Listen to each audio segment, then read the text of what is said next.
পরিবারের চাপে যেসব মেয়েদের বিয়ে হয় তাদের শেষ চিঠিটা হয়তো এমন হতো, আমার বিয়ে তোমার সাথে হবে না, অন্য কারোর সাথে হবে, যাকে চিনি না জানি না। আমার অনিচ্ছা থাকা সত্ত্বেও সে আমাকে ছোবে, আমি চাইলেও কিছু করতে পারবো না, ওই শক্তি আমার থাকবে না। আমার অনেক ঘৃণা লাগবে, কারণ আমাকে যে অন্য কারো ছোঁয়ার কথা ছিল, তখন তাকিয়ে দেখব এটা সে অন্য কেউ। আমি কান্না করব, তখন সে ভাববে আমি খুশিরে কান্না করছি, কিন্তু সে বুঝবে না। এভাবে প্রতিটা দিন এক একটা রাত হবে আমার কাছে ধর্ষণের রাত।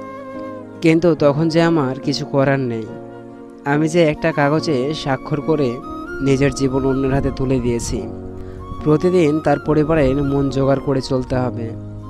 কিন্তু আমি তো তোমার ফ্যামিলি নিয়ে স্বপ্ন দেখেছিলাম, তাদের মন জয়ের স্বপ্ন দেখেছিলাম, অথচ দেখো কিছুই হলো না। একসময় আমি এসবে অভ্যস্ত হয়ে যাব, তারপর হঠাৎ একদিন জানবো আমি মা হব। এটা তো নারীর জীবনের সবচাইতে সুখের দিন, কিন্তু আসলে কি আমি ওই দিন সুখী হব? না, হব না। চিৎকার করে কাঁদতে ইচ্ছে হবে, কারণ বাচ্চাটা যে আমার ভালোবাসার চিহ্ন না, তা ওকে দুনিয়ায় আনতে হবে। কারণ ওর তো আর কোনো দোষ নেই। ও ভূমিষ্ঠ হওয়ার পর ওর মুখের দিকে তাকিয়ে সব মেনে নিতে হবে।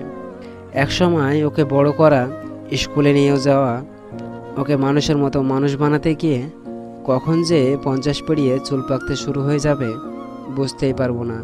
এর মাঝখানে তোমাকে অনেক মনে পড়বে, লুকিয়ে লুকিয়ে কাঁদবো, তারপর দীর্ঘশ্বাস ফেলে আবার ব্যস্ত হয়ে যাব। এভাবেই সময় কেটে যাবে।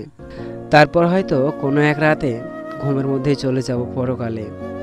হয়তো তুমি সেদিন জানবেও না, হয়তো আমার কথা মনে করে তুমিও কোনো এক বর্ষা মুখের দিনে চোখ ভেজাবে, কিন্তু আমার মনের কষ্টগুলো অব্যক্তই থেকে যাবে।